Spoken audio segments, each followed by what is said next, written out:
गणेशाय नमः। भगवान श्री गणेश का वैशाख मास के कृष्ण पक्ष की चतुर्थी को विकट संकष्टी चतुर्थी कहा जाता है, जो समस्त कष्टों और विघ्नों को हरने वाली मानी जाती है। आज के इस वीडियो के माध्यम से आप सभी श्रवण करेंगे विघ्नहर्ता भगवान गणेश जी की वैशाख मास में सुनी जाने वाली संकष्टी चतुर्थी की व्रत कथा। तो चलिए कथा को सुनाना प्रारंभ करते हैं।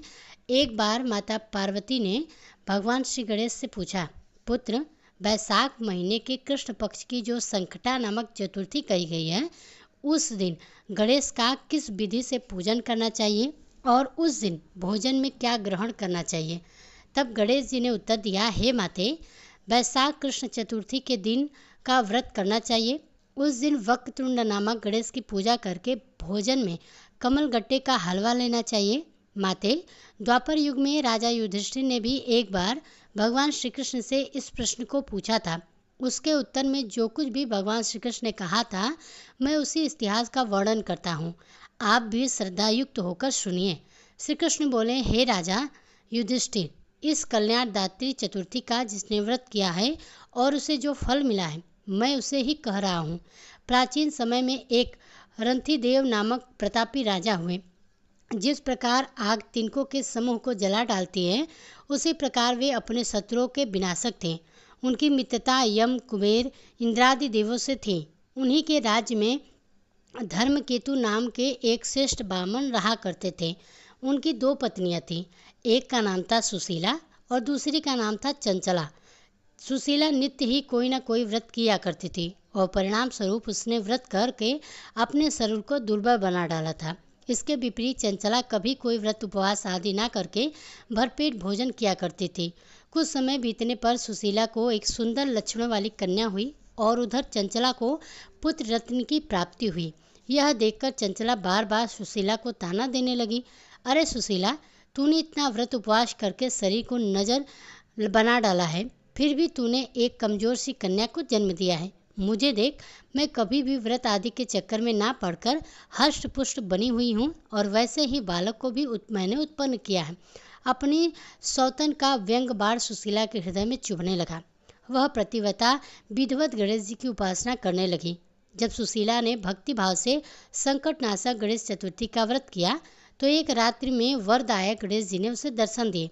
श्री गणेश जी कहने लगे, हे सुशीले, तेरी व्रत आराधना से हम संतुष्ट हैं। मैं तुम्हें वरदान दे रहा हूँ कि तेरी कन्या के मुख से निरंतर मोती और मूंगे जड़ते रहेंगे। हे कल्याणी, इससे तुझे सदा प्रसन्नता रहेगी। हे सुशीले, तुझे वेद शास्त्र वेता एक पुत्र भी जल्दी उत्पन्न होगा। इस प्रकार का वरदान देकर गणेश जी वहीं अंतर ध्यान हो गए। वरदान प्राप्ति के फलस्वरूप उस कन्या के मुख से सदैव मोती और मुग्जा गिरने लगे। कुछ समय के बाद सुशीला को एक पुत्र भी उत्पन्न हुआ और उसके बाद धर्मकेतु ब्राह्मण का स्वर्गवास हो गया। उनकी मृत्यु के बाद चंचला घर का सारा धन लेकर दूसरे घर में जाकर रहने लगी, परंतु सुशीला अपने पति के ही घर में रहकर अपने पुत्र और पुत्री का पालन करने लगी। उस कन्या के मुख से मूंगे मोती गिरने के फलस्वरूप सुशीला के पास बहुत ही कम समय में बहुत सारा धन इकट्ठा हो गया। इस कारण चंचला उससे और भी अधिक ईर्ष्या करने लगी। एक दिन हत्या करने के उद्देश्य से चंचला ने सुशीला की पुत्री को कुएं में ढकेल दिया। उस कुएं में गणेश जी ने उसकी रक्षा की और वह कन्या सकुशल अपनी माता के पास लौट आई। उस कन्या को जीवित देखकर चंचला का मन और अधिक बेचैन हो उठा। वह सोचने लगी कि जिसकी रक्षा ईश्वर करता है, उसे कौन मार सकता है। इधर सुशीला जब अपनी पुत्री को ना पाकर बहुत व्याकुल हो गई थी, तब उसने अपने सामने अपनी पुत्री को देखा तो अत्यंत ही प्रसन्न हो गई। पुत्री को छाती से लगाकर उसने कहा कि श्री गणेश जी ने तुम्हें पुनर्जीवन दिया है। अनाथों के नाथ तो गणेश जी हैं। तब चंचला भी आकर उनके पैरों में गिर गई। यह देखकर सुशीला के आश्चर्य का ठिकाना ना रहा। चंचला हाथ जोड़कर कहने लगी, हे बहन सुशीले, मैं बहुत ही बड़ी पापनी और दुष्टा हूँ। तुम मेरे अपराधों को क्षमा कर दो। आप तो दयावती हैं। आपने दोनों कुलों का उद्धार कर दिया है। जिसका रक्षक देवता होता है, उसका भला मनुष्य क्या बिगाड़ सकता है। लोग संतों और सत्पुरुषों का दोष देखते हैं, वे अपनी करनी से स्वयं के ही नाश को प्राप्त हो जाते हैं। इसके बाद चंचला ने भी उस कष्ट निवारक पुण्यदायक संकटनाशक गणेश जी के व्रत को धारण किया। श्री गणेश जी की कृपा से परस्पर उन दोनों में प्रेम भाव स्थापित हो गया। भक्तजनों, जिस पर गणेश जी की कृपा होती है, उसके तो शत्रु भी मित्र बन जाते हैं। सुशीला द्वारा संकटनाशक गणेश चतुर्थी व्रत किए जाने के कारण ही उसकी सौतन चंचला का हृदय परिवर्तित हो गया और श्री गणेश जी अपनी माता पार्वती से कहते हैं, हे माते, इस प्रकार पूर्व काल का पूरा वृत्तांत मैंने आपको सुना दिया। इस श्लोक में इससे श्रेष्ठ विषनाशक कोई दूसरा व्रत नहीं है। श्री कृष्ण कहते हैं, हे धर्मराज, आप भी विधि पूर्वक गणेश जी का यह उत्तम व्रत करिए। इसके करने से आपके शत्रुओं का नाश होगा तथा अष्ट सिद्धियां और नवनिधियां आपके सामने करबद्ध होकर खड़ी रहेंगी। हे धर्मराज युधिष्ठिर, आप अपने भाइयों, धर्मपत्नी और माता सहित इस व्रत को अवश्य धारण कीजिए। इससे थोड़े ही समय में आप अपने राज्य को प्राप्त कर लेंगे। तब भगवान श्री कृष्ण ने गणेश जी के श्रीमुख से संकष्टी गणेश चतुर्थी का व्रत महात्म्य सुनकर धर्मराज युधिष्ठिर ने भी परिवार सहित इस व्रत को धारण किया। एक बार की बात है, किसी नगर में एक कुम्हार रहता था। वह मिट्टी के बर्तन पकाता। एक बार जब उसने बर्तन बनाकर आवा लगाया तो आवा नहीं पका। हारकर वह राजा के पास जाकर प्रार्थना करने लगा कि महाराज, पता नहीं क्या बात है, आवा पक ही नहीं रहा है। राजा ने पुरोहितों को बुलाकर इसका कारण पूछा तो राज पंडित ने कहा कि हर बार आवा लगाते समय एक बच्चे की बलि देने से आवा पक जाएगा। अब तो राजा का आदेश हो गया। बलि आरंभ हुई। जिस परिवार की बारी होती वह परिवार अपने बच्चों में से एक बच्चा बलि के लिए भेज देता। इस तरह कुछ दिनों के बाद सकट चौथ के दिन एक बूढ़ी माई की इकलौते लड़के की बारी आई। बूढ़ी माई के लिए तो वही उनके जीवन का इकलौता सहारा था, लेकिन राजा की आज्ञा के आगे किसी और की भला कहाँ चलती। दुखी बूढ़ी माई सोच रही थी कि मेरा तो एक ही बेटा है, वह भी सकट के दिन मुझसे अलग हो जाएगा। बूढ़ी माई के दुख का कोई अंत ही नहीं था, लेकिन बूढ़ी माई ने धैर्य रखा। उन्होंने अपने बेटे को सकट की सुपारी और धूप का बीड़ा देकर कहा, बेटा, भगवान का नाम लेकर आवा में बैठ जाना, सकटता माता तुम्हारी रक्षा करेंगी। सकट का दिन था। बूढ़ी माई ने व्रत रखा था। इधर कुम्हार के घर पर बालक को मिट्टी के बर्तनों के साथ आवा में डाल दिया गया। सकट चौथ का दिन था।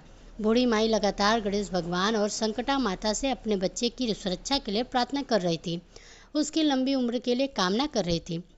इधर चमत्कार हुआ। कुम्हार ने सुबह उठकर देखा तो आवा में तो उसके बर्तन पक गए थे, लेकिन उस बालक का बाल भी बाका नहीं हुआ था।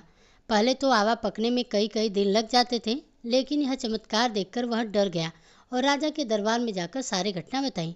इसके बाद राजा ने उस बालक और बूढ़ी माँ को बुलाया तो माँ ने सभी तरह के विघ्नों को दूर करने वाली संकष्टी चतुर्थी का वर्णन किया। इस घटना के बाद से महिलाएं संतान और परिवार के सौभाग्य के लिए सकट चौथ का व्रत करने लगी।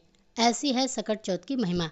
जो जिस कामना से व्रत रखता है, पूजा करके कथा श्रवण करता है, भगवान गणेश और सकटा माता उसकी सभी मनोकामनाएं पूर्ण करती हैं। बोलिए सकटा माता की जय, गणेश भगवान की जय। अमर सुहाग और पीहर देने वाली गणेश भगवान की कहानी। एक बार की बात है, एक भाई और बहन थे। बहन का विवाह हो चुका था और भाई भी अपनी पत्नी के साथ अपने घर में रहा करता था। बहन का नियम था कि वह अपने भाई का चेहरा देखकर ही भोजन किया करती थी, इसलिए हर रोज़ वह सुबह उठती और अपने ससुराल में घर का सारा काम जल्दी जल्दी करके अपने भाई का मुंह देखने के लिए उसके घर जाया करती। एक दिन रास्ते में एक पीपल के नीचे गणेश भगवान की मूर्ति रखी हुई थी। उसने भगवान के सामने हाथ जोड़कर कहा, हे गणपति, मेरे जैसा अमर सुहाग और मेरे जैसा अमर पीहर सबको दीजिएगा। ऐसा कहकर वह आगे बढ़ जाती। जंगल की झाड़ियों में कांटे उसके पैरों में चुभा करती। एक दिन वह अपने भाई के घर पहुंची तो उदास होकर भाई का मुंह देखकर बैठ गई। भाभी ने पूछा, तुम्हारे पैरों में क्या हो गया है? यह सुनकर उसने भाभी को जवाब दिया कि भाभी, रास्ते में जंगल की झाड़ियों के गिरे हुए कांटे मेरे पाँव में चुभ गए हैं। सुनकर लड़की की भाभी ने अपने पति से कहा कि सुनिए, आपकी बहन जब आती है तो रास्ते में झाड़ियों के गिरे हुए कांटे उनके पाँव में चुभ जाते हैं, आप रास्ते को साफ करवा दो। भाई ने तब कुल्हाड़ी लेकर सारी झाड़ियों को काटकर रास्ता साफ कर दिया। सारे कांटे भी हटा दिए। सफाई के कारण भगवान गणेश जी की मूर्ति का वह स्थान भी वहाँ से हट गया। अब तो वह देखकर भगवान गुस्सा हो गए और उसके भाई के प्राण हर लिए। लोग अंतिम संस्कार के लिए जब भाई को ले जा रहे थे तो उसकी भाभी रोते हुए लोगों से कहने लगी कि थोड़ी देर रुक जाओ, उनकी बहन आने वाली है, वह अपने भाई का मुख देखे बिना नहीं रह सकती, उसका यह रोज का नियम है। तब लोग कहने लगे, आज तो देख लेगी, पर कल कैसे देखेगी? अब उधर रोज की तरह बहन अपने भाई का मुख देखने के लिए जंगल में निकली। आज उसने देखा कि जंगल में तो सारा रास्ता साफ किया हुआ है। जब वह थोड़ा और आगे बढ़ी तो उसने देखा कि सिद्धि विनायक को भी वहाँ से हटा दिया गया है। तब उसने भाई के घर जाने से पहले भगवान गणेश जी को एक अच्छे स्थान पर रख दिया और हाथ जोड़कर बोली, हे भगवान, मेरे जैसा अमर सुहाग और मेरे जैसा पीहर सबको देना। ऐसा बोलकर वह हर दिन की तरह आगे निकल गई। भगवान तब सोचने लगे कि अगर इसकी नहीं सुनी तो फिर हमें कौन मानेगा, हमें कौन पूजेगा। तब सिद्धि विनायक ने उसे आवाज़ दी, बेटी, इस खेजड़ी की 7 पत्तियां लेकर जा और उसे कच्चे दूध में घोलकर भाई के ऊपर छींटा मार देना, वह उठकर बैठ जाएगा। यह सुनकर जब बहन पीछे मुड़ी तो वहाँ कोई नहीं था। फिर वह सोचने लगी, ठीक है, जैसा सुन लिया है वैसा ही कर लेती हूँ। फिर वह 7 खेजड़ी की पत्तियां लेकर अपने भाई के घर पहुँची। वहाँ उसने देखा कि कई लोग बैठे हुए हैं, भाभी भी बैठी रो रही हैं और सामने ही भाई का शव रखा है। तब उसने पत्तियों को बताए हुए नियम के अनुसार भाई के ऊपर इस्तेमाल किया। भाई तुरंत उठकर बैठ गया। फिर भाई बहन से बोला कि मुझे बहुत ही गहरी नींद आ गई थी। तब बहन बोली, ऐसी नींद तो किसी दुश्मन को भी ना आए, और उसने अपनी सारी बात अपने भाई को बता दी। मान्यताओं के अनुसार यह है गणेश भगवान की कहानी, जिसे सुनने पर भगवान गणेश की कृपा प्राप्त होती है। चतुर्थी तिथि के विघ्नहर्ता भगवान गणेश जी की पूजा करने के साथ साथ चौथ माता की पूजा करके कथा भी कही और सुनी जाती है। अब सुनिए 12 महीनों सुनी जाने वाली चौथ माता की कहानी। एक बार एक नगर में एक बूढ़ी माँ रहती थी। वह अपने बेटे को हर संकट से बचाने के लिए 12 महीनों की चौथ किया करती थी। हर चौथ को पंसारे से थोड़ा गुड़ और घी लेकर 4 लड्डू बनाती, एक बेटे को देती, एक से पूजा करती, एक हथकार के निकालती और एक चंद्रमा उगने पर खुद खा लेती थी। एक बार उसका बेटा ताई से मिलने के लिए गया। उस दिन चौथ का दिन था। ताई ने भी व्रत रखा था। उसने ताई से पूछा कि माँ तो 12 चौथ करती है। तब ताई बोली, तेरी माँ तेरी कमाई के तरमाल खाने के लिए 12 चौथ करती है। तू परदेश जावे तो वो एक भी चौथ नहीं करेगी। लड़के को लगा कि ताई सच कर रही है। घर आकर उसने अपनी माँ से कहा, माँ, मैं परदेश जा रहा हूँ, यहाँ तू मेरी कमाई खाने पीने में ही उड़ा देती है। माँ ने समझा कर रोकना चाहा, पर बेटा नहीं माना। माँ ने उसे साथ ले जाने के लिए चौथ माता की आंखें दी और कहा कि मुसीबत में यह आके तेरी सहायता करेंगी। तब वह बेटा आंखें लेकर रवाना हो गया। घूमते हुए एक दूसरे नगर में जा पहुंचा। उसने देखा एक बूढ़ी माँ रोती हुई जा रही थी और पुआ बनाते हुए जा रही थी। उसके कारण पूछा तो बूढ़ी माँ ने कहा, बेटा, इस नगर की पहाड़ी पर एक दैत्य रहता है। पहले वह नगर में आकर कई लोगों को खाने के लिए मार देता था। अब राजा हर घर से एक आदमी उस दैत्य के लिए बाज भेजता है, और आज मेरे बेटे की बारी है, इसलिए रो रही हूँ और उसी के लिए पुए भी बना रही हूँ। तब लड़का बोला, तू पुए मुझे खिला दे, तेरे बेटे की जगह मैं चला जाता हूँ। तब बूढ़ी माँ ने खीर पुए उसे खिला दिए। खा पीकर वह सो गया। रात को राजा के सैनिक आए तो बूढ़ी माँ ने उसे भेज दिया। दैत्य के सामने पहुंचने पर उसने चौथ माता की आंखें दैत्य की तरफ फेंक कर कहा, हे चौथ माता, अगर मेरी माँ मेरी सलामती के लिए व्रत करती है तो दैत्य का सिर कटकर गिर जाए। कहते ही तुरंत दैत्य का सिर कट गया। लड़का वापिस आ गया। अब राजा ने उसे उपहार देकर विदा करते हुए एक दूसरे राज्य में राजा के नगर जा पहुंचा। इस राज्य में आवा भी तभी पकता था जब एक इंसान की बलि दी जाती थी। सिपाहियों ने उसे पकड़कर आवे में चुन लिया। लड़के ने आंखें आवे में डालकर कहा, हे चौथ माता, अगर मेरी माँ मेरे लिए व्रत करती हैं तो यह आवा मेरे लिए मेरी बलि बिना ही झट से पक जाए। आवा तुरंत ही पक गया। आवे में से मिट्टी की जगह सोने चांदी के बर्तन निकले। लड़का बोला, बर्तन धीरे धीरे निकलना, कहीं मुझे ना लग जाए। राजा ने उसे निकलवाया और उससे पूछा कि इस आवे में से तुम कैसे बच गए। लड़के ने बताया कि उसकी माँ चौथ माता का व्रत करती है, व्रत के कारण ही वह बच पाया है। राजा को विश्वास नहीं हुआ। उसने एक चांदी की सुराही मंगवाई और कहा कि सुराही की नली से निकल कर दिखाओ, तभी मुझे विश्वास होगा। लड़के ने चौथ माता को एक बार फिर से पुकारा और आंखें मूंद करके सुराही में डाले और कहने लगा, मैं भंवरा बनूं, सुराही से निकलूं। लड़का भंवरा बनकर तुरंत सुराही से निकल गया। अब तो राजा ने प्रसन्न होकर राजकुमारी का विवाह उसके साथ करवा दिया और सभी लोगों को चौथ माता का व्रत करने के लिए कहा। उधर अब लड़के को अपनी माँ की याद आई। उसने राजा के पास खुद जाकर नगर से जाने की इच्छा जाहिर की। राजा ने रथ, घोड़े, हाथी और खूब सारा दान दहेज देकर उन्हें विदा कर दिया। चौथ के दिन वह लड़का अपने नगर पहुंचा। वह अकेला पंसारे के यहाँ माँ का इंतजार करने लगा। सोचा, चौथ है तो माँ यहाँ जरूर आएंगी। थोड़ी ही देर बाद लकड़ी की टेकती लेती हुई उसकी माँ उसे आते हुए दिखाई दी। बेटा माँ के चरणों में गिर पड़ा, करने लगा, माँ, मैं तेरा बेटा हूँ, मुझे माफ़ कर दो माँ। उसे उठाकर गले लगाकर माँ अब तो लोग चौथ माता की जय जयकार करने लगे। उस नगर के अब सभी लोग चौथ माता का व्रत करने लगे। हे चौथ माता, जैसे बूढ़ी माँ और उसके बेटे की सहायता की आपने, वैसे ही हम सबकी भी करना। कहानी कहने और सुनने वाले पर भी कृपा करना। तो प्रेम से बोलिए चौथ माता की जय। तो दोस्तों, आशा करती हूँ आज की ये जो व्रत कथा थी आपको पसंद आई होगी। पसंद आई हो तो वीडियो को लाइक कीजिएगा।